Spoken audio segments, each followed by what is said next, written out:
Put the phone away, right now. I'm calling my dad. No, you don't get on the phone while I'm talking to you. I'm not doing anything wrong. Get off the phone, now, or this turns into a problem. This is already a problem. You still haven't told me what crime you think happened. Now, you will deal with U.S. Marshal. Officer Evan Rourke thought this was going to be one of those easy park stops. A teenager, a backpack, a couple questions, a quick flex of authority. He didn't think it would turn into a multi-angle recording situation with a federal law enforcement supervisor showing up as the kid's father. He didn't think his own body cam and dispatch logs would become the thing that ended his career. Tell me where you're watching from, state or country.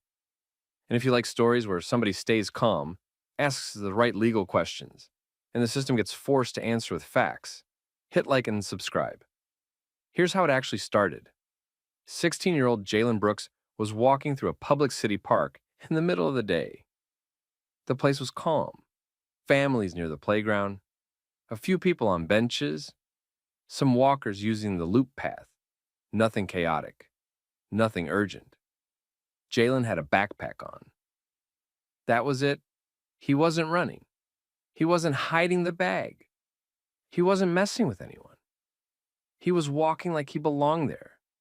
Because he did. It was a public park. Officer Evan Rourke was patrolling nearby in his cruiser. He saw Jalen and turned in. No radio call came in. No dispatch note about a suspect. No park employee flagged him down. Rourke didn't arrive because of a complaint. He arrived because he decided Jalen didn't fit in his head. Rourke parked and walked straight toward Jalen. He didn't stay back and talk normal. He closed distance and set a controlling tone. The kind of approach that tells a person, without saying it, that they're already being treated like a problem. Rourke started with questioning who Jalen was, what he was doing, why he was there. Jalen didn't get loud. He didn't get sarcastic. He kept his hands where they could be seen and answered in the most controlled way possible. Then he asked the only two questions that mattered. He asked what crime was being investigated. He asked if he was being detained. That's where the stop could have ended.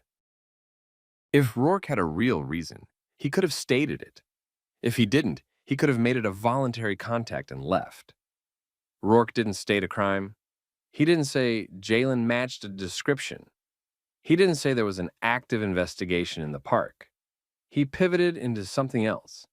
He demanded ID, not once, repeatedly, like repetition would turn it into a legal requirement. Jalen didn't hand it over because Rourke still hadn't explained what crime he was investigating or why Jalen was being stopped. Jalen stayed calm and kept returning to the same point. If this is a detention, say the reason. If it isn't, he should be free to go. That frustrated Rourke, and you could see his strategy shift. He started trying to build suspicion out loud. He treated Jalen's calm as disrespect. He treated the questions as defiance. He started acting like the problem wasn't the lack of a reason, but the fact that Jalen wasn't acting scared. Then Rourke broadened the questioning. He asked where Jalen was coming from, where he was going, why he chose that park, what was in the backpack, who he was meeting. He wasn't tying any of it to a reported crime. He was fishing. He wanted something he could write down later. While this was happening, people nearby started paying attention. One person on a bench lifted a phone and started recording. Another person on the walkway did the same. Someone near the parking lot stopped and held their phone up from farther away. Now there were witnesses and cameras, more than one angle, more than one person. That matters because it changes what an officer can claim later. Rourke noticed the phones. He didn't calm down. He got more controlling. That's when he pushed for a search. He asked for permission to search Jalen's backpack. He didn't say he had probable cause. He didn't say he had a warrant. He didn't point to anything specific Jalen did that suggested a weapon or contraband. He tried to make it sound like an easy way to clear this up. Jalen said no, calmly, no theatrics, no insults, just no consent. Rourke immediately tried to flip that refusal into suspicion. He implied that if Jalen had nothing to hide, he would agree. He leaned on that pressure line because it works on a lot of people, especially kids. Jalen didn't bite. He stayed on the same track. What crime is being investigated, and am I being detained? Then Jalen called his father. He pulled his phone out slowly and clearly in full view. He didn't make any sudden movements. He didn't step toward the bag. He didn't do anything an officer could honestly describe as a threat. He made a normal phone call in a public place. Jalen told his father where he was and that an officer was stopping him and demanding ID and a bag search without stating a reason. Short, clear information. Rourke reacted badly to the call. Not because the call was dangerous, but because the call took control away from him. He stepped closer and told Jalen to get off the phone. He tried to interrupt by talking over Jalen and issuing more commands. He demanded to know who Jalen was calling, even though Jalen was already saying it was his father.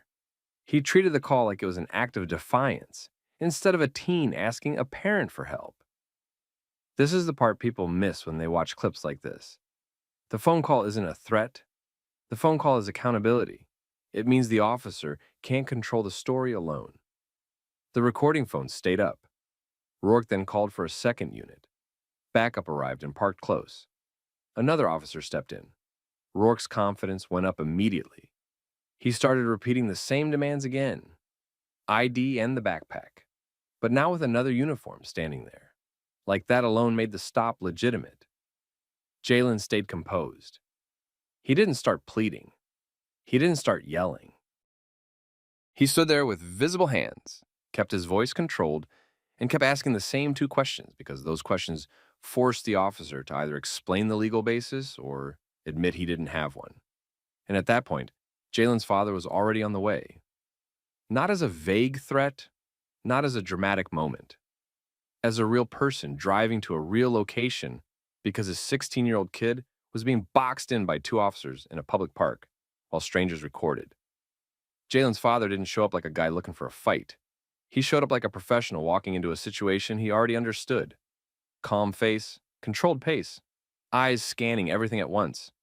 Two officers, one teenager, 3 or 4 phones held up at different distances. A backpack sitting where it had been the whole time.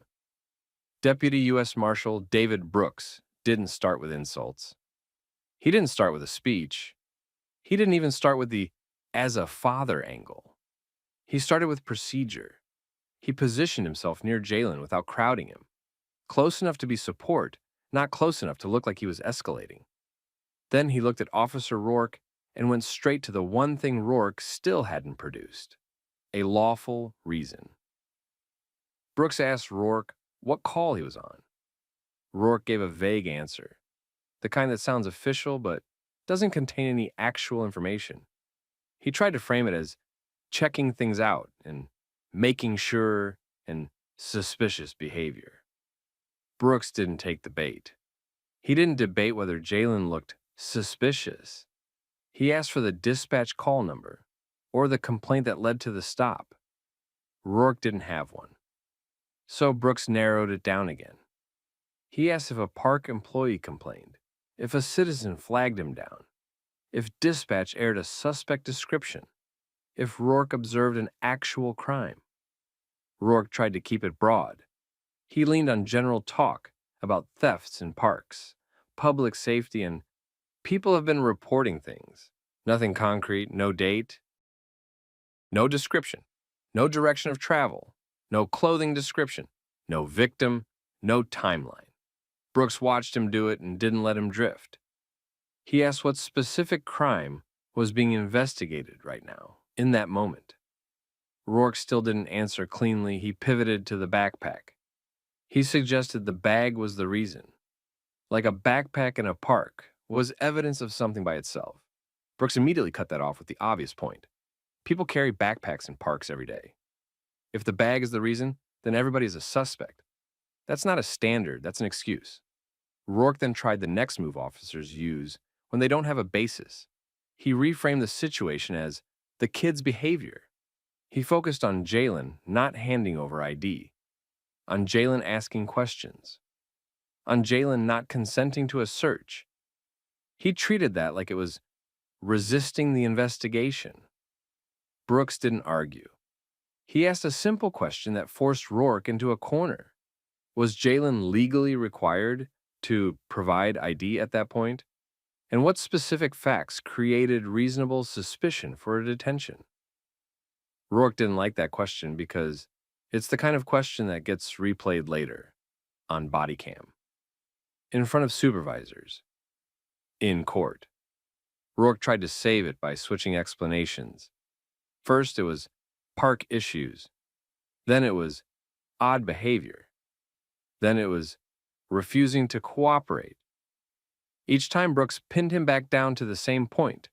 What started this, and what facts justified keeping a teenager stopped? While this back and forth was happening, the second officer stood nearby and watched. He didn't jump in with a clear explanation either. He mostly backed Rourke's posture by being there. That's what made it feel heavier for Jalen. Two uniforms creates pressure even when nobody's shouting. The phone stayed up the whole time. And you could tell Rourke knew it because he kept adjusting how he spoke. He started using those careful-sounding phrases that don't actually say anything.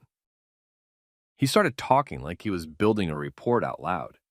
Brooks didn't let him write the report with his mouth. Brooks asked if Rourke had told Jalen he was detained. Rourke tried to keep it blurry. Not quite yes, not quite no. He wanted the power of a detention without the responsibility of explaining it. Brooks pushed again, because blur is how people get trapped. Was Jalen free to leave? Yes or no? Rourke stalled, and that's when the situation shifted from annoying stop to department problem. Because now the scene had multiple witnesses recording, a teenager who'd been calm the entire time, a father who clearly understood federal standards and documentation, and an officer who still couldn't identify a single specific basis for this encounter. Brooks then did something that made Rourke's face tighten. He identified himself, not as a threat, as context. He didn't flash it around dramatically. He didn't posture. He simply made it clear he wasn't guessing about procedure and he wasn't going to let the stop stay vague. Rourke reacted exactly how officers react when they realize the person in front of them can follow the chain of accountability all the way up. He got defensive.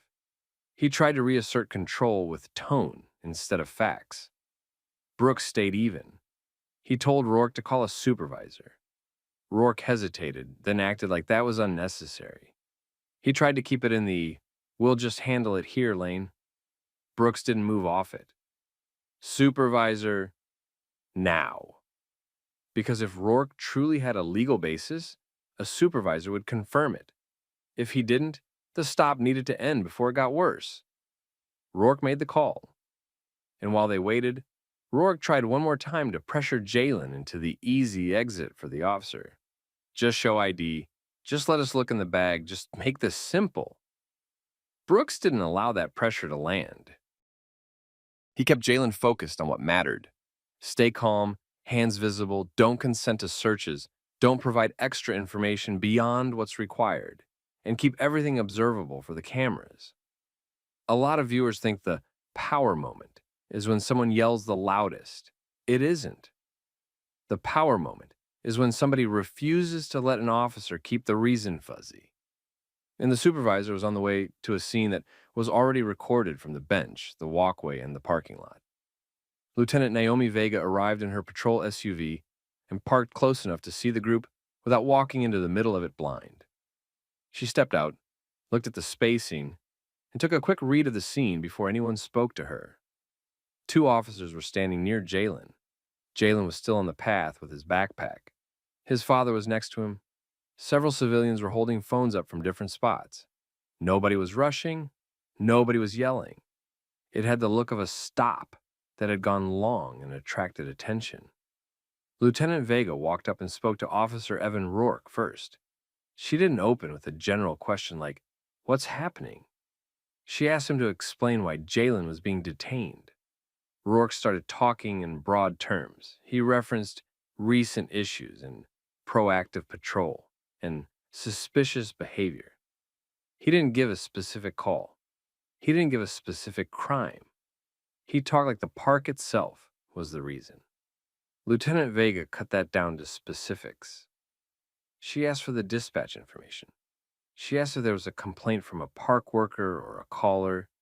She asked for a suspect description, if one had been broadcast.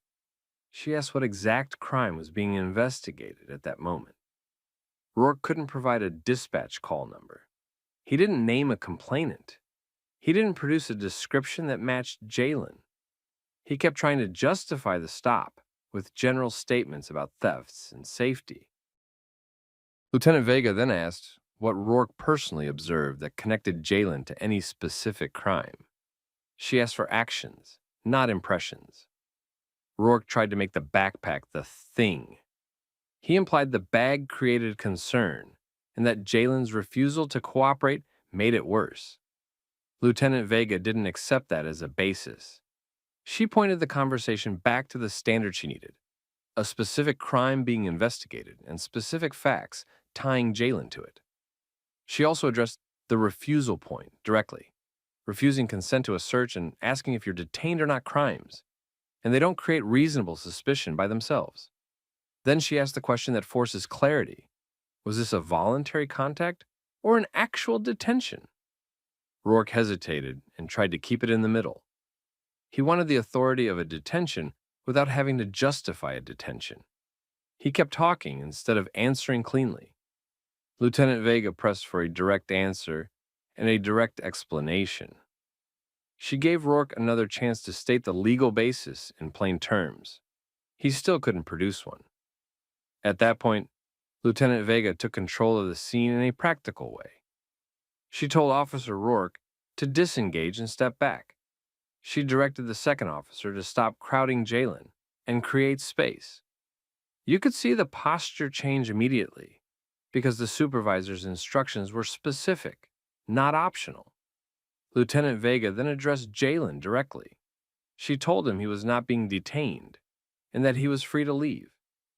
She made sure it was said clearly in front of the witnesses and cameras, so there was no confusion about whether the stop had ended. Jalen didn't argue. He didn't gloat. He didn't say anything that could be turned into a new issue. He stayed composed, kept his hands visible, and moved with his father away from the officers. Deputy United States Marshal David Brooks didn't try to extend the confrontation either. He stayed focused on documentation. He asked Lieutenant Vega for the procedure to request body camera footage and dispatch records. He asked where to file a formal complaint and who would receive it. He also confirmed the officers' names and badge numbers, while everyone was still present. Lieutenant Vega provided the basic information without turning it into a debate in the park. She kept the interaction short and controlled. Then she directed her officers to clear the area.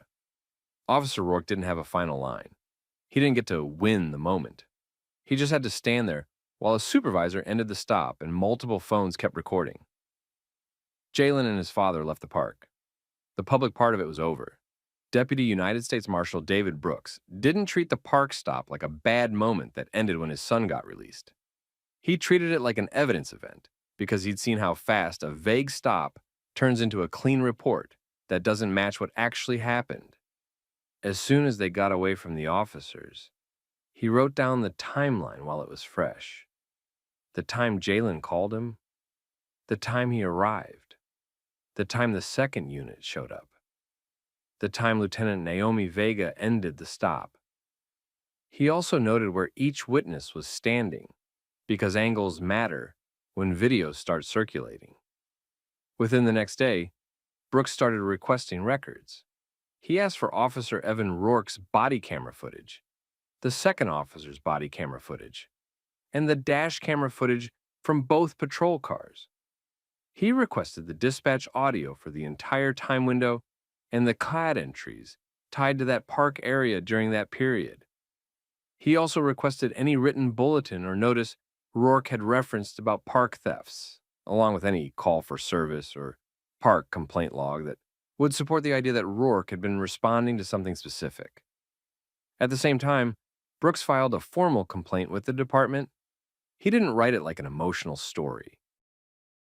He wrote it like an incident report with timestamps.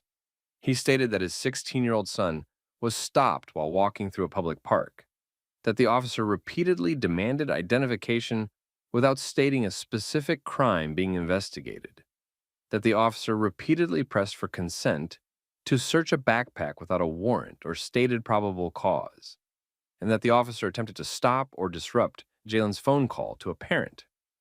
He included the detail that multiple witnesses recorded from different locations and that a supervisor arrived and ended the stop after the officer could not provide a specific basis for detention. When the footage and logs came back, they didn't support Rourke's narrative. The body camera showed Rourke initiating the encounter without referencing a dispatch call or complaint. It showed him escalating when Jalen stayed calm and asked whether he was being detained. It showed repeated ID demands and repeated pressure for a backpack search without a clear stated crime. The second unit arrival added presence, but it didn't add a reason. Dispatch audio and CAD entries made the problem clearer. There was no matching call number that sent Rourke to that park for a specific suspect. There was no complaint logged in that time window describing a teen like Jalen. If there was a park theft bulletin Rourke leaned on verbally, it didn't show up as a real-time directive tied to stopping Jalen, and it wasn't documented in a way that justified detaining a specific person. Rourke's written report then became the focus because it was the only place his justification existed in full. The problem was that his report language didn't line up with what the videos and logs showed. He described the stop like it began with a legitimate investigation and then required escalation. The footage showed the opposite order. He began with a subjective decision, then tried to create justification through questions Idaho demands and pressure for consent. He leaned on vague descriptions and framed Jalen's refusal to consent and refusal to volunteer ID as suspicious behavior, even though those choices were legal and were the same choices many people make when an officer can't explain a detention. With contradictions that obvious, the city had to treat it as a civil rights exposure, not a routine complaint. Brooks retained counsel and the case moved into a civil rights lawsuit based on an unlawful detention and coercive search pressure. The city reviewed the body camera, dash camera, and dispatch records and chose to settle rather than defend the stop in front of a jury with the footage playing. The settlement forced the city to do more than write a check. The department updated training and procedures around park stops and similar discretionary contacts. Officers were required to articulate a specific crime being investigated when detaining someone, document the initiating reason clearly, and follow stricter rules on how consent searches are requested and recorded. Supervisors were also expected to respond faster when a stop extended without a clear basis. Officer Rourke lost his job because the gaps weren't small mistakes. They went to the foundation of lawful policing. Initiating a stop without articulable facts, escalating to pressure compliance, and writing a report that didn't match the record. For Jalen, the result wasn't about winning an argument. It was about getting through a coercive stop without giving the officer an excuse, then watching the system get forced to account for what it did.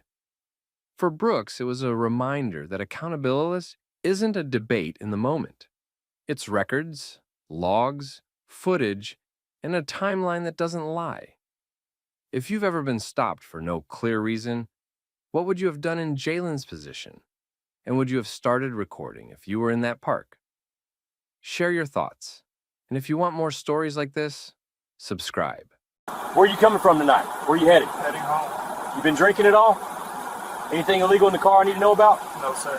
All right, then we'll keep it simple. Let me take a quick look in the car and you'll be on your way. No, I don't consent to a search. So you telling me you have a problem with me checking? I'm telling you no. People who got nothing to hide don't.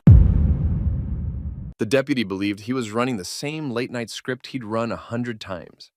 A small equipment stop, a few extra questions, a consent search if the driver looked nervous, a little pressure if the driver didn't. He picked the wrong man because the driver didn't panic, didn't argue, and didn't try to talk his way out of anything. He did something that throws off officers who rely on intimidation instead of procedure. He stayed calm answered what was required, and kept his boundaries clear when the deputy tried to turn a tag light stop into a fishing trip. That deputy didn't realize he was doing all of it on camera, with dispatch audio running, and with a driver who understood exactly how misconduct gets proven through timestamps, policy limits, and the officer's own written words. And when the driver finally identified himself as a federal judge, he didn't use it like a threat. He didn't throw status around. He didn't demand special treatment. He stated a fact after the stop had already been stretched past its purpose. The deputy still kept pushing. Right after this hook, tell me where you're watching from. City and state.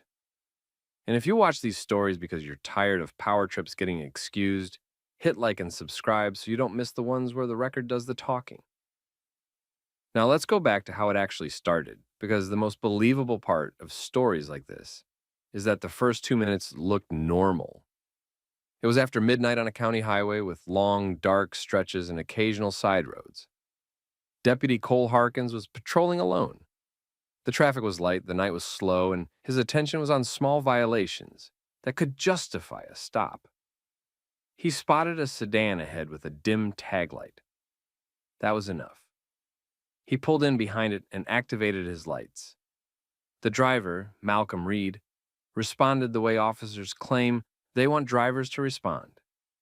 He signaled, slowed, and pulled over smoothly. He chose a safe shoulder. He stopped with plenty of space. He kept his hands visible. Harkins walked up to the driver's side window and started the stop as an equipment violation. Reed gave his license, registration, and insurance quickly. No stalling, no sudden movements, no sarcasm. He acted like a person who just wanted to fix the issue and go home. That's where the stop should have stayed simple. Instead, Harkins shifted away from the taglight and into control. He asked where Reed was coming from, where he was headed, why he was out so late, whether he had been drinking, whether there was anything illegal in the car. The questions didn't match the reason for the stop, and they weren't about writing a citation for an equipment issue. They were about testing the driver. Reed answered the basic questions that actually mattered for the traffic stop and kept the rest limited. He didn't refuse to speak altogether. He didn't challenge the deputy. He kept it polite and short, the way a careful adult does when they don't want their own words turned into inconsistencies. Harkins tried a different angle. He pushed for consent to search. He did it the way officers often do, with soft language that pretends consent is a routine formality. Reed refused, calmly, clearly. He didn't raise his voice. He didn't insult the deputy. He didn't make a speech about rights. That was the moment the deputy took it personally. Harkins didn't accept the answer and move on. He asked again, then again, reworded. He treated the refusal like a problem that needed to be corrected, not a legal decision a driver is allowed to make. Reed didn't change his tone. He stayed cooperative about what the stop actually was. He stayed calm about what he didn't have to do. Harkins's demeanor tightened. His voice got sharper. His body language shifted closer and more rigid. He started framing Reed's calm refusal as if it were disrespect, even though Reed wasn't being disrespectful. Then Reed asked a question that forces an officer to either stay lawful or admit he's drifting. Reed politely asked whether he was being detained for anything beyond the taglight issue. That question didn't come with attitude. It came with clarity. It was the kind of question that makes a stop either end or escalate, depending on the officer's temperament. Harkins escalated. He didn't give a clean answer that matched the facts. He started acting like the question itself was a provocation. He began treating Reed as difficult because Reed was not submitting to an unnecessary search. And then Harkins called for backup. Over the radio, he described Reed in a way that didn't match what was happening. He used the kind of vague language that's meant to justify escalation later. Difficult, suspicious, not cooperating, concerned for safety. It was narrative building. He was setting the table so the next officers arriving would step into his version of events. Here's what Harkins didn't seem to understand in that moment. Dispatch audio locks you into a timeline. If you say a driver is suspicious at minute 3, but the video shows you had no specific reason at minute 3. That mismatch becomes a problem. If you claim escalating concern, but the driver's behavior stays calm and consistent, that becomes a bigger problem. Backup arrived and parked behind Reed. Now there were more lights, more uniforms, more pressure. Reed still stayed composed. He kept his hands visible. He answered what was relevant. He did not consent to a search. Harkins continued stretching the stop. He kept talking around the original reason. He kept trying to manufacture justification. Only after Harkins had already moved the stop into a power struggle did Reed state who he was. Reed explained that he was a federal judge and that he was off duty. He didn't say it like a threat. He didn't demand favors. He said it because the stop had stopped being normal, and he needed the deputy to understand he wasn't dealing with someone who would be intimidated into giving up rights, just to make the moment end. Harkins either didn't believe him or decided it didn't matter. His actions showed he was committed to winning the stop. He continued as if the identity was irrelevant. He kept the pressure on. He focused on dominance, not resolution. And this is where the foundation for everything that happened later got poured. Because Harkins wasn't just making choices on the roadside. He was creating a story he planned to put in writing, a report that would reframe calm behavior as suspicious, a report that would label normal questions as resistance, a report that would turn a lawful refusal to consent into a safety concern. Backup arrived behind Harkins a few minutes after the radio call. 2 cruisers on the shoulder for a tag light. Harkins had already told dispatch the driver was difficult and suspicious. So when the second unit showed up, Harkins acted like he needed to justify why he escalated. He walked back to the driver's window and pushed again for consent to search the car. He didn't keep it as a single request. He asked, got a refusal, then asked again in a different way, trying to make refusal sound unreasonable. Reed refused each time. He stayed polite. He stayed calm. He didn't argue. He didn't insult anyone. He simply didn't consent. Harkins treated that refusal like a challenge. His tone got sharper. He started describing Reed's behavior as a problem, even though Reed was still cooperating with the traffic stop itself. Then Harkins ordered Reed to step out of the vehicle. Reed complied. He moved slowly and kept his hands visible. He didn't make sudden reaches. He followed instructions. He stood where Harkins directed him. Harkins kept questioning him about things that had nothing to do with the tag light, where he'd been, where he was going, why he was out late. He repeated the same anything illegal in the car line in different forms. It was clear he was trying to find a reason to keep the stop going or pressure Reed into consent. Reed answered what was necessary and kept the rest short. He asked again whether he was being detained for anything beyond the equipment issue. Harkins didn't give a clear answer tied to a specific crime. He responded with more control language and continued acting like Reed's question itself was suspicious. At this point, Reed stated that he was an off-duty federal judge. He didn't say it like a threat. He didn't demand special treatment. He said it after Harkins had already stretched the stop, as a direct explanation for why Reed was staying careful and asking clear legal questions. Harkins didn't change course. He either didn't believe Reed or decided it didn't matter. He kept the stop on the same track. He continued treating Reed as suspicious based on refusal to consent and normal behavior. Harkins went back to his cruiser and wrote the citation. He took longer than the violation required, and he did not end the stop quickly once he had the documents and the reason for the stop established. He came back, issued the citation, and ended the stop like it was finished and under control. After Reed left, Harkins wrote his report to justify the escalation. He used exaggerated wording to make the extension of the stop sound reasonable. He described normal movements as suspicious. He described Reed's calm questions as resistance. He treated Reed's lawful refusal to consent as a safety concern.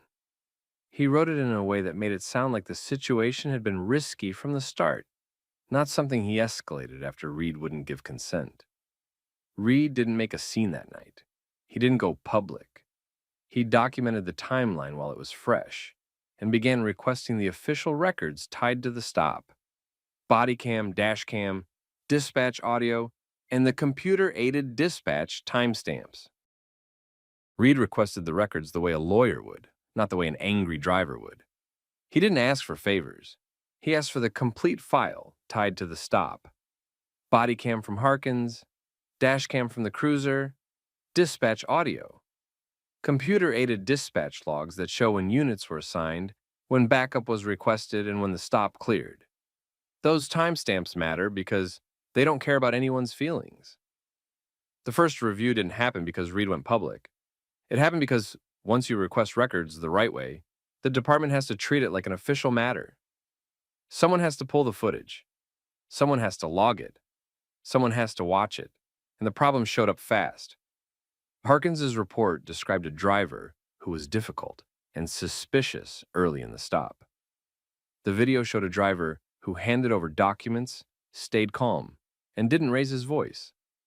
Harkins's report described escalating concern. The audio showed Harkins escalating after he heard a polite refusal to consent. The timing was worse. The computer-aided dispatch and dashcam time markers showed how long Harkins stayed on that roadside before he even started writing the citation.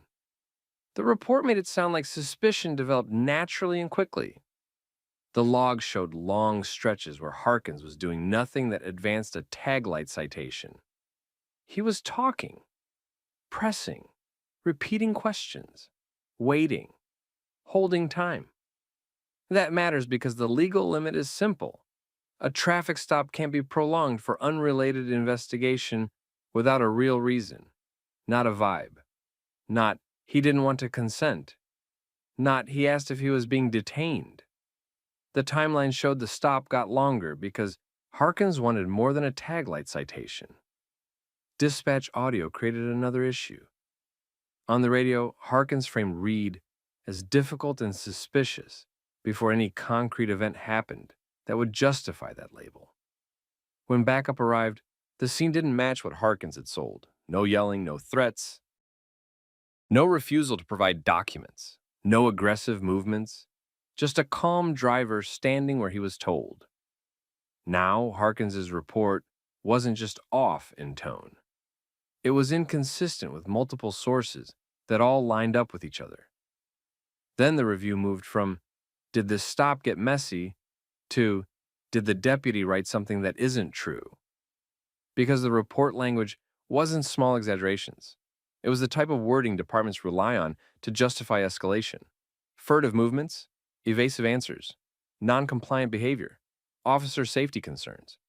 Those phrases are supposed to match observable facts. The footage didn't support them. Reed's suspicious movements were slow reaches for documents and normal posture shifts. His evasive answers were short, polite answers to questions that weren't required. His resistance was a lawful refusal to consent and a calm question about detention status. And the judge part, that created a separate track. Once Reed's identity was confirmed through official channels, the department couldn't treat it like a random complaint. Not because he was important, because he was credible, he was careful, and he was clearly documenting. That forces seriousness. So the supervisor had to decide, treat this like a normal stop review or dig deeper and risk finding a bigger problem. Internal affairs got involved. They compared the report to the footage line by line. They pulled the dispatch log. They looked at when Harkins called for backup and what he said. They looked at whether any actual reason existed to extend the stop beyond writing the citation. And that's when Harkins' story started collapsing in a way that's hard to fix, because you can't argue with time. Harkins tried the usual defense when confronted with this kind of review. He leaned on training and experience. He leaned on "I felt unsafe." He leaned on totality of circumstances. Those phrases work when there's at least something on video to point to. Here, there wasn't. Now, the department had an officer whose written narrative didn't match the recordings. That's not just a bad stop. That's credibility damage. And once credibility becomes the issue, it spreads beyond one incident. Because supervisors start asking an uncomfortable question. If he wrote the stop up this way, how many other stops did he write up the same way? Internal Affairs didn't treat this like a weird stop with a fancy driver. They treated it like a credibility problem. Because once an officer's report doesn't match the video, the department has two options: ignore it and pray it never blows up in court, or dig in and see how deep it goes. They dug. First, they pulled Harkin's history, prior complaints, stops that ran long, situations where drivers said he kept pushing for searches and then wrote them up like they were the issue. Then they opened his old reports, and that's where the pattern started looking obvious. Same wording kept showing up across different stops. It didn't look like fresh observations. It looked like a reusable story template that made every stop sound risky, even when nothing actually happened. IA picked several past incidents where footage still existed and compared it to the narratives. They didn't need 50 examples. A few were enough. The video showed regular drivers doing regular things, asking what they were being stopped for, moving slowly to hand over documents, saying no to a search. The reports described those same moments like the drivers were escalating and the deputy was forced to respond. That's the point where a department stops debating, did he handle it well? And starts asking, can we trust this guy in court? Because court is where this becomes expensive. If a defense attorney can show a jury that an officer inflates facts in reports, every case that officer touches becomes a problem. Prosecutors stop wanting them as witnesses. Judges start questioning their testimony. Cases get challenged. Some get dropped. The county gets nervous. Harkins tried to explain the read stop the way officers usually do when video doesn't help them. He leaned on instincts and officer safety. He argued that the refusal and the questions made him unsure about what he was dealing with. He insisted he did what he was trained to do. But none of that fixed the timeline. The logs showed he extended the stop before any real suspicion existed. The radio call happened right after Reed refused consent and asked if he was being detained beyond the traffic issue. The footage didn't show the difficult driver dispatch was warned about. It showed a calm adult holding steady while Harkins kept trying to escalate. The department couldn't frame it as a misunderstanding anymore. Not with the recordings, not with the repeated report language, not with other complaints suddenly making sense in hindsight. So the discipline moved fast once it hit the honesty issue. Harkins was terminated for policy violations, tied to prolonging stops and for writing a narrative that wasn't supported by the evidence. And because truthfulness is the foundation of being an officer witness, it didn't stop at getting fired. The decertification process started too, which meant he wasn't just losing this job. He was losing the easy path to another badge. This is the part people miss. He didn't go down because Reed was a judge. He went down because Reed handled it like a judge. No public scene. No roadside threats. No social media campaign.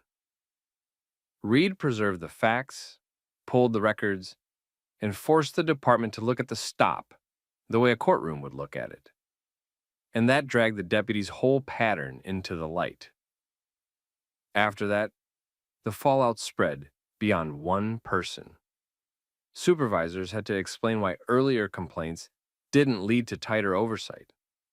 Training got updated around stop duration and consent search pressure.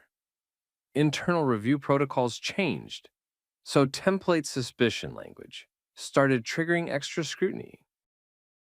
The county also had to brace for defense motions in cases where Harkins had been a key witness, because now his credibility was officially damaged. Reed didn't take a victory lap. He got what he wanted, the record to be honest, and the system to stop pretending this was acceptable. So here's the question for you. If you were in that car, would you have tried to argue your way out on the shoulder, or would you have done what Reed did, stay calm, document everything, and let the footage bury the lies? Drop your answer in the comments. And if you want more stories where accountability comes from facts, policy, and recordings, not shouting, make sure you subscribe. Move back. Let me see your ID. Officer, what's wrong? I gave you an order. Do what I said. I'll comply with the lawful detention. What crime are you investigating? You're being non-compliant right now. Lawful instructions require lawful grounds. Have something illegal here? This patrol officer thought he was just teaching a lesson to a suspicious driver. He ignored federal credentials, refused to verify them, and kept escalating a routine stop into a hostile detention. Then the officer's whole posture changed, because the first set of federal SUVs started turning onto the frontage road, and the radio traffic stopped sounding local. He was about to learn he had just handcuffed an undercover DEA agent. Real quick, where are you watching from? What country or what state? Drop it in the comments. And if you like stories where arrogance meets cameras, paperwork, and real accountability, hit like and subscribe. Now back to what happened. By the time anyone driving past could tell something was wrong, the stop had already turned into a control scene. The officer, Cameron Voss, had the driver out of the car and positioned where Voss wanted him. Voss stood close, kept his voice hard, and kept giving rapid instructions designed to keep the driver reacting instead of thinking. The driver, Devin Cole, didn't match the picture Voss was trying to paint. Cole stayed composed. His hands stayed visible. His movements stayed slow. He didn't argue in circles. He repeated one request and one request only. Verify his federal credentials through the proper channel and stop treating the stop like an interrogation. Voss didn't take the easy exit. He treated the credentials like a prop. He dismissed the ID as something anyone could buy. He ignored the fact that there was a standard way to confirm federal status, and he ignored it on purpose. You could see it in the way he kept the situation moving forward instead of pausing to check. He wasn't trying to confirm the truth. He was trying to force a confession to something he hadn't proven. Cole had been working undercover for the DEA as part of a federal task force. That meant his car wasn't a marked unit. His clothes weren't tactical. His day didn't look like law enforcement to strangers. That's the whole point of undercover work.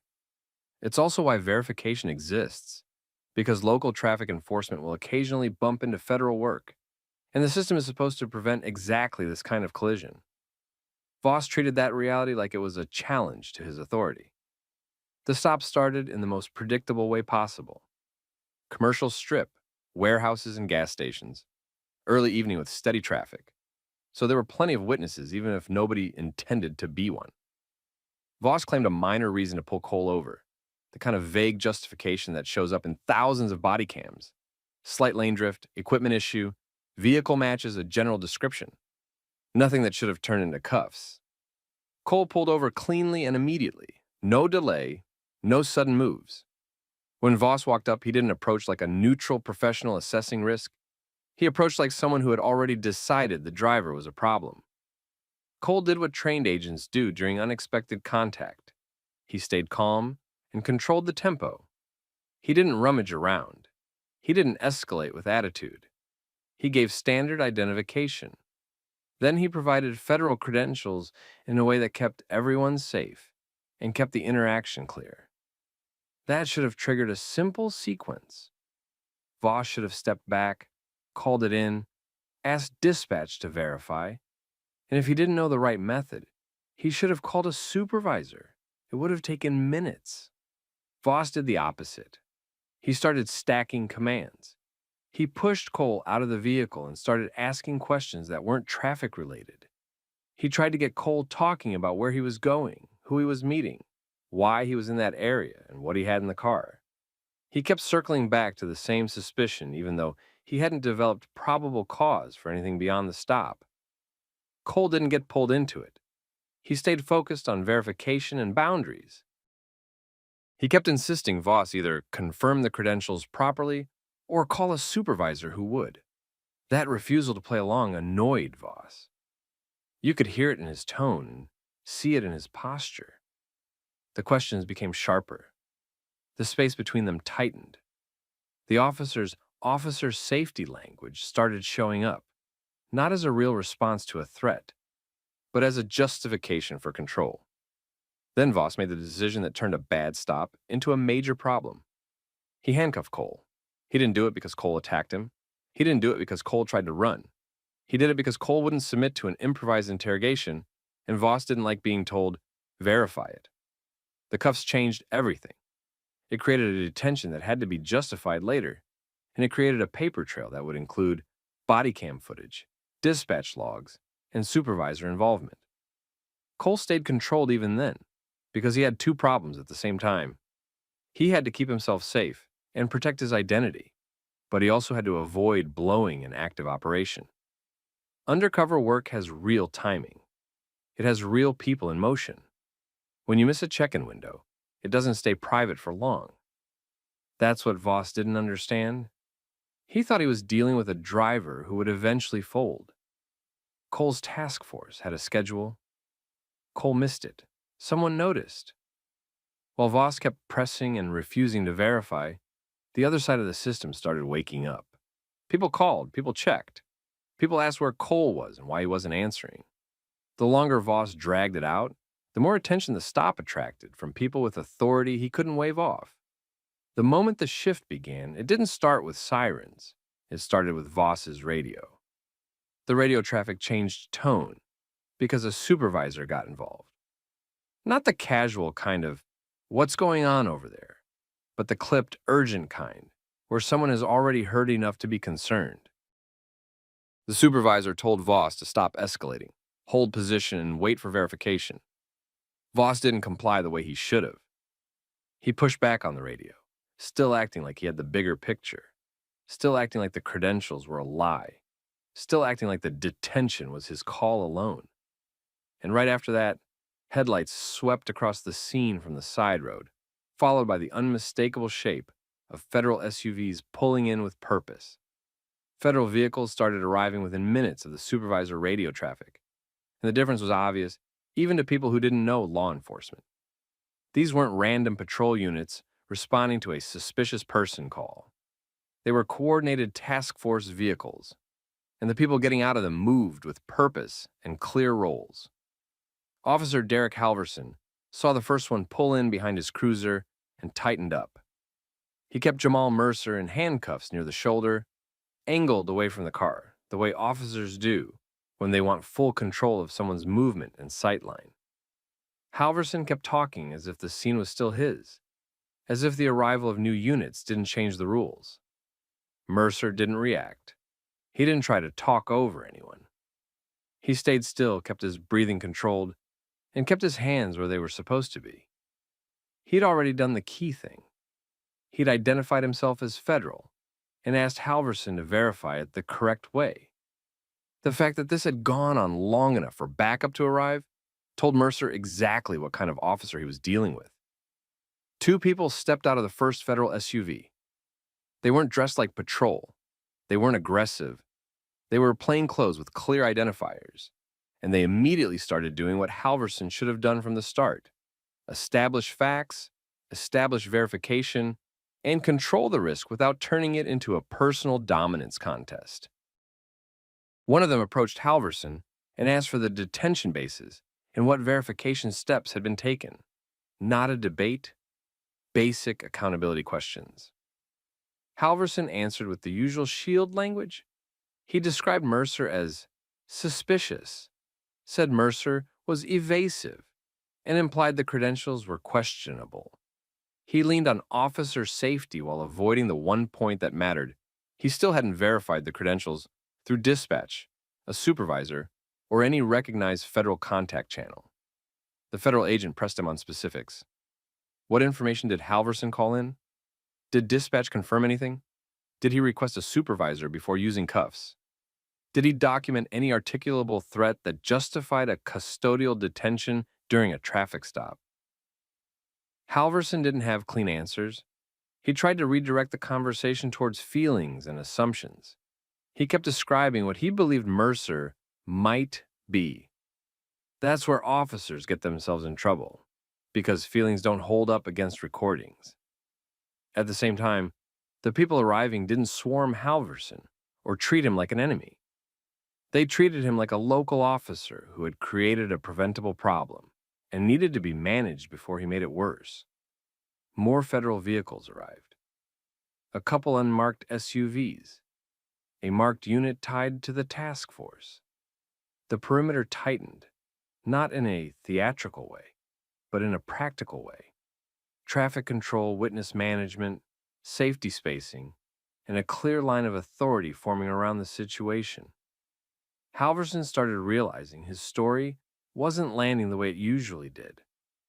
With regular callers and regular stops, he could talk fast, sound confident, and rely on the assumption that the detained person must have done something. Here, the arriving agents weren't buying tone. They wanted process and proof. Halverson tried to regain control by increasing pressure on Mercer. He repeated commands toward him, warned him about making it worse, and acted like Mercer's calm was a problem. Mercer didn't give him the reaction he wanted. Mercer stayed steady and kept repeating the same boundary. Federal agent, credentials presented, verify through proper channels.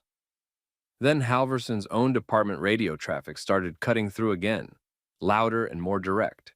His supervisor's voice wasn't casual anymore. The supervisor told Halverson to stop escalating, maintain distance, and wait for verification. The supervisor also asked a direct question about whether Halverson had placed Mercer in cuffs and why. Halverson answered on the radio in a way that sounded defensive, and that's important because radio logs become evidence too. If you contradict yourself, you don't only contradict yourself on camera, you contradict yourself in the official record. A federal supervisor arrived next, and the structure of the scene changed immediately. She identified herself clearly, then addressed Halverson like someone who had already reviewed enough information to know this was out of bounds. She asked why a claimed federal agent was handcuffed without verification and why Halverson had ignored the supervisor instruction to hold and confirm. Halverson tried to justify it again with suspicion language. He said the ID looked wrong. He said Mercer wasn't cooperating the way he wanted. He said Mercer's behavior made him uneasy.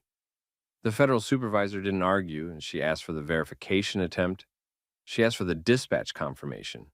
She asked for the documented reason a traffic stop turned into a custodial detention.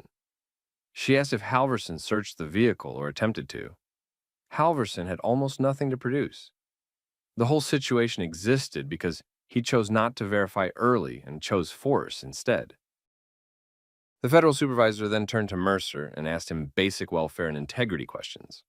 Was he okay? Had any property been handled? Had the vehicle been accessed? Had he been forced to reveal anything compromising? Mercer answered in the controlled, limited way an undercover agent has to answer. He confirmed he presented credentials, requested verification, and warned the detention was interfering with active federal work. He did not discuss targets or operation details. At that point, the federal supervisor gave a direct instruction to remove the handcuffs. One of the agents stepped in and removed them carefully. No drama, no speeches, just correction and control returning to the proper place. Mercer rolled his wrists once, not to show off, but because cuffs hurt when they've been on longer than they should have been. Halverson stood there watching it happen, and now you could see the shift in him. He wasn't confident anymore. He wasn't performing anymore. He was calculating. He was trying to figure out how to explain a decision that was recorded from multiple angles, contradicted by his own radio traffic, and now confirmed as wrong by people who had the authority to say it on the spot. He tried to backpedal. He claimed he didn't know. He claimed he couldn't verify. He claimed he had to act fast.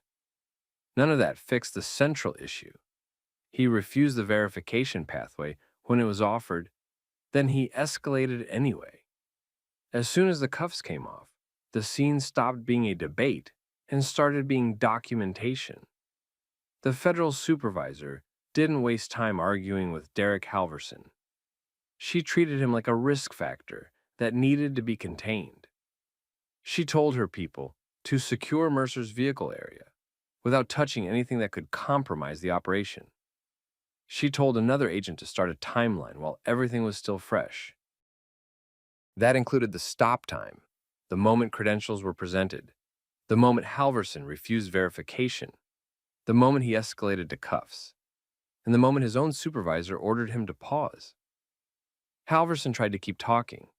He kept trying to shape the narrative in real time. He kept repeating the same justifications in different words, hoping one version would stick. It wasn't working. His own supervisor arrived from the local side, and the supervisor didn't come in to back him automatically. The supervisor came in to manage damage. That's what a smart supervisor does when they hear a stop has turned into a potential civil rights issue with federal involvement. The supervisor asked Halverson for his Bodycam status first, not his opinion. Status. Was it recording the entire time? Was it activated before contact? Did he pause it? Did he move it? Simple questions that tell you whether someone knew they were wrong. Halverson answered, and the supervisor immediately told dispatch to preserve the audio and logs. That meant the initial call reason, the unit arrival times, Halverson's radio responses, and the moment he was told to stand down. Those recordings don't care about anyone's pride. They're just there, and they don't forget. Mercer stayed close to the federal group, but kept his focus on the operation problem, not the ego problem. A detention like this can blow an undercover timeline in seconds. If he missed a meet or a surveillance handoff, targets could move. If local units started running his name through systems or broadcasting his status incorrectly, it could leak into channels that were never supposed to have it. The federal supervisor handled that part cleanly. She asked for only the information needed to keep Mercer safe and keep the case intact. She didn't ask him to explain the whole investigation on the roadside. She didn't pressure him to say anything that would end up on local body cam footage. That contrast mattered. Halverson had tried to force Mercer into talking. The DEA team moved like they understood rules, risk, and containment. Halverson kept hovering near the conversation like he deserved a seat at the table. He didn't. He had already shown he couldn't be trusted with sensitive information. Now the accountability part started showing itself in small, concrete actions. The supervisor told Halverson to step back and wait by his cruiser. That instruction wasn't punishment. It was control. It also created a clean separation on camera. Federal personnel handling their agent, local leadership handling their officer. Halverson didn't like it. He tried to argue the instruction. He tried to suggest the federal people were overreacting. That was another mistake. Every extra word gave the recordings more material. Then came the moment where the bias stopped being implied and started being obvious, even without slurs. Halverson tried to justify the stop by describing Mercer in terms that didn't match the objective facts. He leaned into stereotypes about criminal behavior, kept talking about the kind of person he thought he had, and framed Mercer's calm, credentialed response as manipulative. It was the kind of reasoning you hear when an officer isn't reacting to behavior, but to an assumption about who the person is. The federal supervisor didn't let that pass. She didn't need to quote policy like a robot. She cut to the core. Halverson had been offered a verification pathway early, and he refused it. He escalated anyway. He kept escalating after his own supervisor told him to stop. That isn't policing. That's ego overriding procedure. Mercer's team started collecting identifiers quietly. Badge number, unit assignment, names of responding officers, witness locations, body cam confirmation for everyone on scene. That's how these incidents become cases, not by yelling, by preserving evidence and narrowing facts until excuses have nowhere to hide. Halverson's supervisor called for another unit to take over Halverson's patrol responsibilities for the rest of the shift. That's an immediate signal. It means leadership already expects this to go beyond a simple coaching conversation. It also means they want Halverson off the street before he makes a second bad decision. Halverson tried to negotiate his way out of that too. He suggested it was unnecessary. He acted like he was being treated unfairly, and nobody cared. Not anymore. The federal supervisor told Halverson's supervisor that this wasn't staying local. She made it clear the detention interfered with a DOJ-linked operation and involved a credentialed federal agent being restrained without verification. That's the kind of fact pattern that triggers federal interest fast, especially when there's Bodycam. Mercer didn't celebrate. He didn't taunt. He didn't need to. His win wasn't emotional, it was structural. The truth was recorded and the right people were now in the loop. Before Mercer left the scene, the federal supervisor did one more thing that mattered. She ensured Mercer's vehicle wasn't searched by local officers. If Halverson had touched anything, it would become a chain of custody issue. It would create exposure risk for the case. It would also create another legal problem for the department. Halverson's supervisor asked Halverson a direct question about whether he attempted a search or opened any doors. Halverson gave an answer that didn't sound confident, and that hesitation landed badly. When someone is sure they followed policy, they don't hesitate on basic facts. Mercer was moved away from the shoulder and into the federal vehicle area briefly so his team could do a quick welfare check and get him back on track. His phone and communication plan got adjusted. His task force would reroute the operation if needed. They weren't going to gamble the case because one patrol officer wanted to feel powerful during a traffic stop. Halverson watched Mercer leave the immediate detention space and realized the scene had ended without him being the hero of his own story. He wasn't the authority figure anymore. He was the problem that had to be managed. And right there, still on the roadside, the supervisor told Halverson he was being pulled from duty pending review. Not a future promise, a now action. He was instructed to keep his body cam on, remain available, and prepare a written statement. That's the beginning of consequences. The local department opened a formal internal affairs case and immediately locked down evidence. They pulled the primary officer's body cam, any secondary officer cams, dash video if it existed, dispatch audio, and supervisor radio traffic.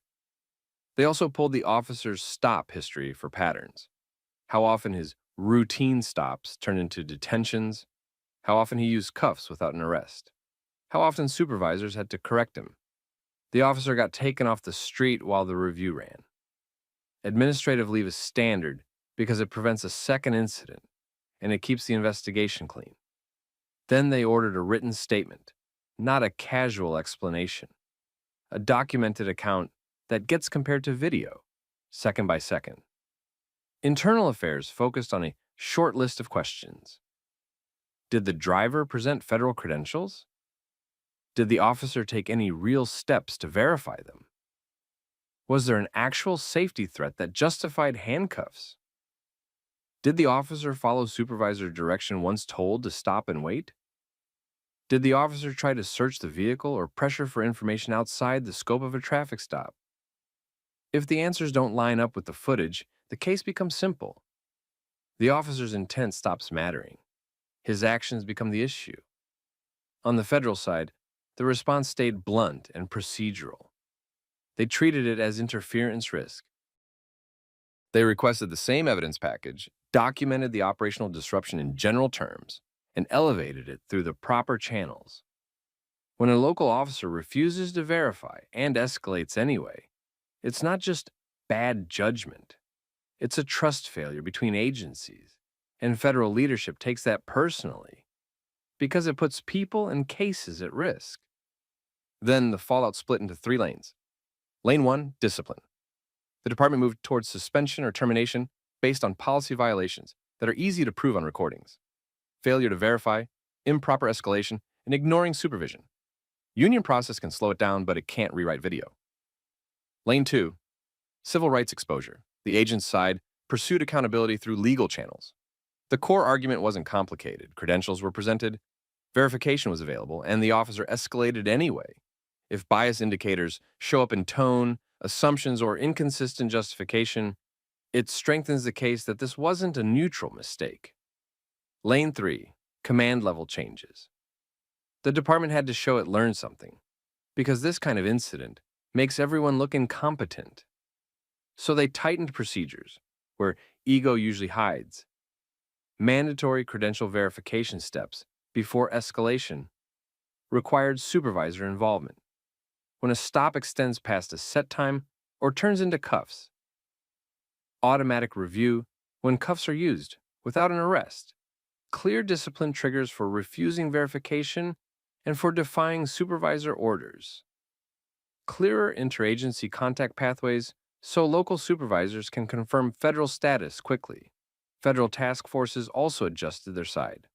Better check-in rules, faster missing contact triggers, and clearer emergency verification, so a single patrol officer can't trap an undercover agent in a roadside mess again. In the end, the officer didn't get to frame it as a misunderstanding. He created a record. Cameras, radio logs, and supervisor instructions pinned it down. That record followed him into internal affairs, into legal review, and into whatever discipline came next. And the agent didn't win by outshouting anyone. He won because he stayed controlled, stuck to verification, and let the system document the failure.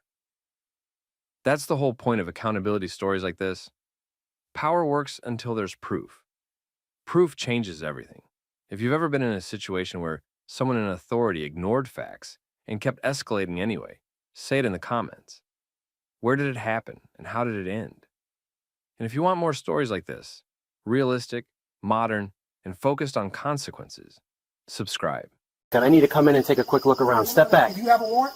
I'm conducting an investigation. I have reasonable Investigation. suspicion. Reasonable suspicion is not a key to my house. Do you have a warrant, consent, or an emergency? Innocent people cooperate. You refusing makes you look suspicious. Refusal is not suspicion. It's a right. Are you asking for consent or giving a lawful order? State the legal I'm not basis. playing word games. Police overreach keeps happening because some officers think pressure can replace the law. That's what Officer Brett Tanner tried at a private home one evening. He showed up, demanded entry, and acted like the resident had no real choice. He was wrong. The man at the door knew the law, stayed calm, and forced Tanner into a mistake that would later blow up his career. Tanner still had no idea the resident was Privacy Commissioner Elias Rowan. Comment where you're watching from. And if you follow stories about civil rights, police abuse, and real accountability, like the video and subscribe. Tanner was sent to the house on a suspicious activity call. The report was weak. No violence, no emergency, no crime clearly in progress. Elias Rowan opened the door. Tanner immediately said he needed to come inside and look around. Rowan asked if he had a warrant. Tanner said he was conducting an investigation. That was the first red flag. He didn't answer the question because the answer was no. He had no warrant. He just expected the badge and tone to carry him through the door. Rowan asked again, did Tanner have a signed warrant authorizing entry into the house? Tanner changed the wording and said he had reasonable suspicion. That was false. Reasonable suspicion does not allow an officer to enter a private residence. It doesn't replace a warrant. Tanner was either bluffing or didn't know the limit of his own authority. Rowan didn't reveal who he was. He let Tanner keep talking. He asked whether there was an emergency inside the home. Tanner gave no clear answer. Rowan asked whether anyone inside was in immediate danger. No answer. He asked whether Tanner had seen a crime from outside the property. Again, nothing solid. That exposed the whole move. Tanner wanted entry first and justification later. Then came the usual pressure. He said innocent people cooperate. He implied refusal made Rowan look suspicious. He said he only needed a quick look. Rowan answered with the law. He said entry into a private residence requires a warrant, consent, or an actual emergency. None of those existed. Tanner kept pushing. He brought up officer safety and said he needed to secure the scene. Same tactic, different wording. Rowan asked a direct question. Was Tanner giving a lawful order based on specific legal authority? Or was he asking for consent to enter? Tanner couldn't answer it cleanly. If it was consent, Rowan could refuse. If it was a lawful order, Tanner had to name the legal basis. He did neither.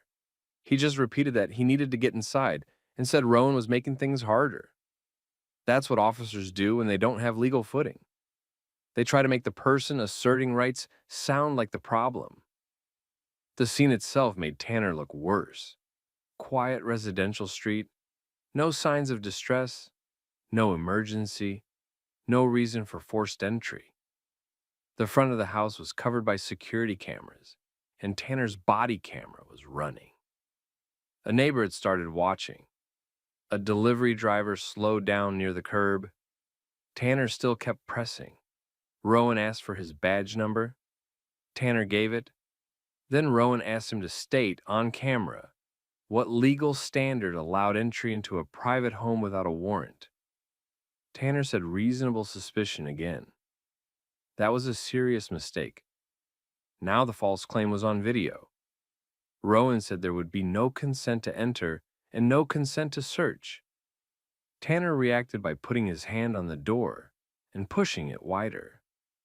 Then he moved a foot toward the threshold, as if he were about to step in. That changed the case.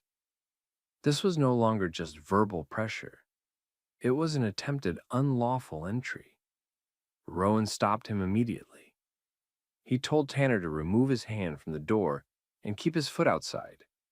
He stated clearly that no consent had been given and that any attempt to enter would be unlawful. Tanner hesitated. He tried to go back to the vague complaint.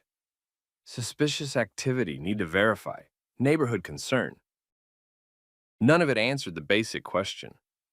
Rowan asked him one last time what emergency justified entry into the house. Tanner had no answer. That was when the power shifted. Tanner still had the uniform, but the bluff was finished. He had made false legal claims on camera and tried to push into a private home without a warrant. Rowan let him finish talking. Then he decided Tanner needed to know exactly whose door he was standing at. Rowan told Tanner he was going to make this very simple for him. He said the officer was standing at the home of Elias Rowan, the current privacy commissioner, and that every second of this contact was being recorded for formal review. He also said Tanner had just tried to enter a private residence without a warrant, without consent, and without any emergency that could justify it. That landed immediately. Tanner's whole posture changed. Not because he suddenly respected the law, because he understood the risk. A minute earlier, he was still trying to dominate the scene. Now he was trying to figure out how much damage he had already done. He asked Rowan to repeat his name. Rowan did. Then he identified his office in full. That was the break in the scene. Tanner stopped talking over him. He stopped pushing the doorway. He pulled his hand back. He stepped off the threshold. Too late to undo anything, but early enough to show he finally understood this wasn't an ordinary resident. Rowan didn't let him regain control of the exchange. He laid it out in order. Tanner had demanded entry without a warrant. He had used reasonable suspicion as if it authorized a residential search. It did not. He had tried to pressure consent by implying refusal created suspicion. He had then placed a hand on the door and moved into the entry line without lawful authority. Every part of that sequence was now preserved on camera. Tanner tried to shrink the incident. He said there had been a misunderstanding. He said he was only trying to verify a complaint. He said he had not entered the home. That was weak, and Rowan treated it that way. He said attempted unlawful entry did not become lawful because the resident stopped it in time. He said coercion did not become consent because the officer failed to complete the search. He said the issue was not whether Tanner had managed to get fully inside. The issue was that he had no lawful basis to try. That's the part bad officers hate. Precision, no yelling, no chaos. Just a clean record and a person who knows exactly how to describe the misconduct. Tanner then tried the fallback move. He asked if they could reset the conversation and handle the matter informally. Rowan refused that immediately. He said the matter had already moved past informal handling the moment Tanner asserted false authority and attempted to cross the threshold. Then he asked whether Tanner intended to call a supervisor himself or whether Rowan should request one through dispatch while the recording continued. Tanner paused again. He knew what either option meant. A supervisor arriving on scene would hear the legal issue while the body camera was still running.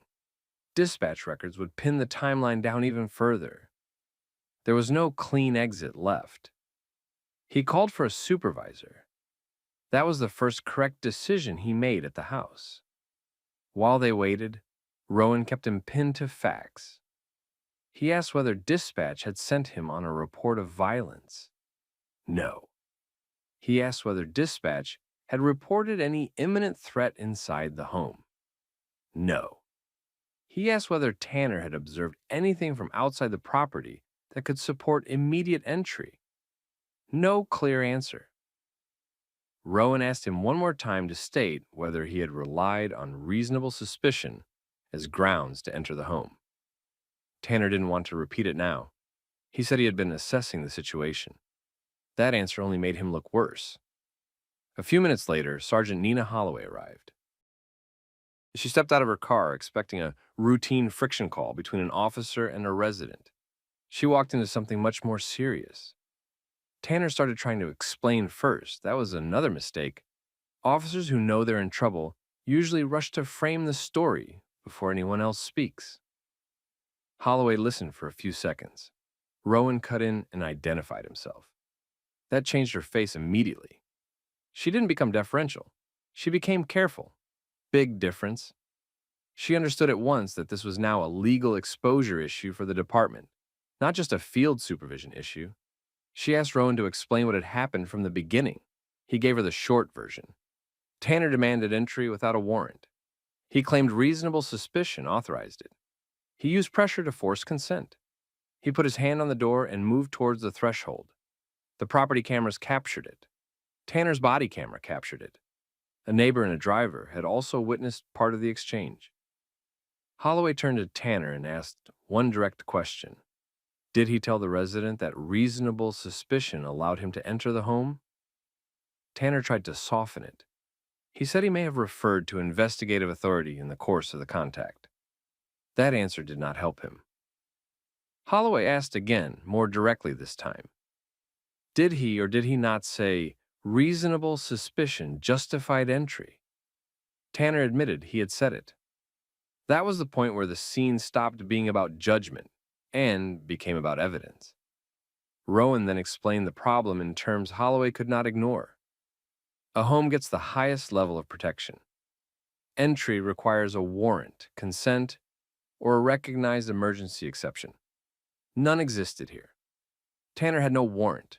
He had no victim inside, no sounds of distress, no active pursuit, no visible crime, and no lawful basis to force access. He had relied on a false legal standard, then tried to convert pressure into compliance. That was not confusion. That was overreach. Holloway knew he was right. She also knew this had likely just become an internal affairs case before the officer even left the property. Tanner made one more bad move. He tried to suggest Rowan's refusal to cooperate had escalated the contact. Rowan shut that down fast. He said a citizen's refusal to waive constitutional protection is not escalation. It is the exercise of a right. The officer's decision to ignore that right was the escalation. That answer ended the argument right there. Holloway told Tanner to stop speaking. Then she apologized to Rowan, but Rowan didn't let the conversation drift into polite damage control. He said he was not interested in a porch apology. He wanted the names of every officer assigned to the call, confirmation that body camera footage would be preserved, confirmation that dispatch audio would be retained, and confirmation that the matter would be referred for formal review before the end of shift. That's how someone with actual institutional knowledge handles misconduct. No speeches, no emotional back and forth. Lock the record, preserve the evidence, remove room for editing later. Holloway agreed. She gave her name and badge number. She said the footage would be flagged and preserved. She also said the call log and dispatch notes would be attached to the report. Rowan then made it worse for Tanner because he was still not done. He informed Holloway that Tanner's conduct raised not only constitutional issues, but also privacy governance concerns. An officer who casually claims authority to enter a private residence without legal basis is not just making a bad arrest decision. He is showing disregard for the boundary the law protects most. That becomes a training issue, a supervision issue, and a public trust issue all at once. That was the moment Tanner understood this was not heading toward a warning memo or a quiet correction. This would move. Fast. He tried one last time to speak directly to Rowan. He said he had no intention of violating anyone's rights. Rowan answered that intention was not the standard. Conduct was. That line finished him. Holloway directed Tanner back toward the sidewalk and away from the door. She then asked Rowan whether he intended to file a formal complaint. He said yes, and he said it would include unlawful attempted entry, coercive consent tactics, false statements of legal authority, and failure to articulate any emergency basis for bypassing the warrant requirement. Holloway didn't argue. She couldn't.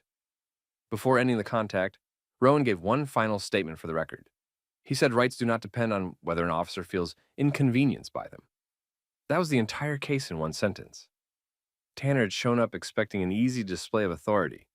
He left the porch under supervision on camera after being corrected on the law at the home of the privacy commissioner himself. And the real damage was only starting. Rowan filed the complaint that same night. He didn't leave room for interpretation. He listed the sequence in order, attached the timestamps from the exterior security system, identified the attempted threshold entry, and described the exact legal claim Tanner had made on camera. He also requested preservation of all related material: body camera footage, dispatch audio, patrol car video, call notes, and supervisor communications. That mattered. Fast complaints with specific evidence are hard to bury.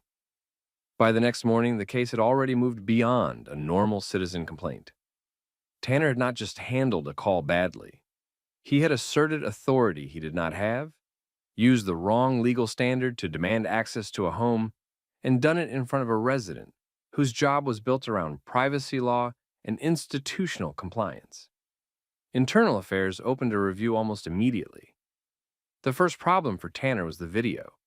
His body camera matched Rowan's exterior footage. The sequence was clean. Tanner demanded entry. Rowan asked for a warrant. Tanner avoided the answer. Tanner relied on reasonable suspicion. Rowan asked whether there was an emergency. Tanner could not name one. Then came the pressure tactics. Refusal means suspicion. Quick look. Don't make this harder. Then the door. Hand on it. Push. Foot toward the threshold.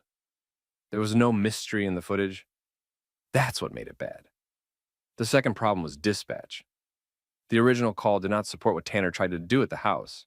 It was a weak suspicious activity report with no violence, no emergency, and no instructions suggesting immediate danger inside the property.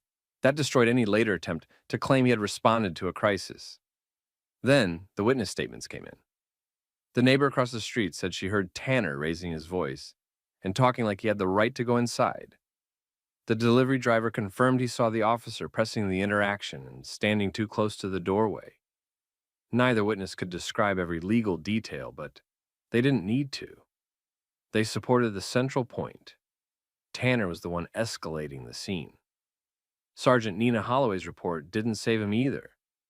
She documented that when she arrived, Rowan identified the false legal standard immediately, described the attempted entry clearly, and requested preservation of evidence on the spot. She also documented that Tanner admitted he had referred to reasonable suspicion as grounds for entry. Once that went into a supervisory report, his options got even smaller. Then Internal Affairs checked Tanner's history. That's where the case got worse. There had been prior complaints, not identical, but close enough to show a pattern. 2 earlier contacts had involved allegations that Tanner pressured residents during consent searches. One complaint said he implied refusal would create legal trouble. Another said he treated basic questions about warrants as non-cooperation. Those cases had not ended his career, but they now looked very different when placed next to the Rowan footage. That's how career-ending files get built. Not from one bad clip alone. From one bad clip that suddenly makes the old complaints make sense. The department's legal office got involved before the first week was over. They understood the exposure. If Rowan wanted to litigate, the city was in a weak position. The facts were terrible. The recording was clear. The officer had used the wrong legal theory on camera, and the target of the misconduct was a national privacy official with the knowledge and credibility to explain every violation in public if necessary. That changed the department's tone fast. Tanner was pulled from patrol pending investigation. His access to independent fieldwork was suspended. He was ordered to submit a supplemental report explaining the legal basis for his attempted entry. That report hurt him even more. He tried to clean up the language. He stopped saying reasonable suspicion authorized entry and started using vague phrases about evolving safety assessment and investigative necessity. That might have worked in a case without footage. Here, it only made him look dishonest. Internal reviewers could compare the report to the video and see the gap immediately. That's a bad place for any officer. The original conduct is one problem. A paper trail that looks cleaned up after the fact is another. Rowan did not let the matter drift into internal silence. He kept it formal and public-facing at the same time. He notified the relevant oversight office, submitted a separate privacy governance memorandum on the misuse of legal authority during home contacts, and requested a policy review on consent search training. He was not just building a complaint against Tanner, he was building a record against the system that trained him. That widened the damage. Local reporters got hold of the story within days, not the full footage at first. Just the outline. Patrol officer demands entry into private home without warrant. Resident turns out to be privacy commissioner. Department opens internal investigation. That was enough. Once the existence of video became known, the story spread quickly. And it spread for a simple reason. People recognized the pattern. A lot of residents had their own version of the story. An officer talks like he already has the right. A citizen gets pressured into cooperating. The line between request and command gets blurred on purpose. Most cases never become national examples because the resident doesn't have cameras, legal knowledge, or a title that forces institutions to pay attention. This one had all three. That's why the public response hit hard. Civil liberties groups called it a textbook unlawful entry attempt. Former prosecutors said Tanner's legal reasoning made no sense. Retired judges speaking generally about search law pointed out the same thing Rowan had said at the door. A home is not searchable because an officer feels suspicious. The threshold matters. The warrant requirement matters. Consent has to be real. Pressure does not make it real. Inside the department, the case was turning toxic. Command staff now had two problems: the footage itself, and the fact that Tanner might not be an isolated problem. If one patrol officer was this comfortable inventing authority at someone's front door, supervisors had to answer the next question. How often had that tactic worked on people who did not know better? That question scared them more than Tanner did. By the second week, investigators had enough to move from review to recommendation. The findings were shaping up around 4 points: false statement of legal authority, attempted unlawful residential entry, coercive consent tactics, and inaccurate post-incident reporting. Any one of those could lead to major discipline. Together, they put termination on the table. Tanner started looking for a way out. He reportedly told colleagues the situation had been blown out of proportion because of who Rowan was. That argument went nowhere. Rowan's title had not created the misconduct. It had only prevented it from being buried. That's an important difference. If Tanner had done the same thing to a teacher, a mechanic, a nurse, or an elderly homeowner with no camera system, he might have walked away from it. That was the real scandal underneath the scandal, and everyone could see it now. By the end of the second week, the department had the footage, the reports, the witness statements, the dispatch logs, and the prior complaints lined up in one file. At that point, Tanner's problem was no longer the front porch. It was the fact that the whole record told the same story. The investigation ended Tanner's career. Internal Affairs found that he had no legal basis to enter the home, used false legal authority, tried to pressure consent, and then changed his wording in the report after the fact. The video made all of it easy to prove. He demanded entry, claimed reasonable suspicion allowed it, failed to identify any emergency, and then put his hand on the door and moved toward the threshold. The department fired him. Then the state certification board opened its own review. That mattered almost as much as the firing. Losing one job is one thing. Losing certification means other departments see the same record and the same risk. That's how a career really ends. Rowan kept the case focused on law and procedure. He made it clear this was not about personal status. It was about an officer trying to replace legal authority with pressure at the door of a private home. The fallout didn't stop with Tanner. The department had to review training, rewrite parts of its consent search guidance, and tighten rules for home entry contacts. Officers were retrained on the basic standards they should already have known. A home requires a warrant, valid consent, or an actual emergency. Suspicion alone is not enough. That was the real impact of the case. Tanner lost his job, but the bigger issue was exposed too.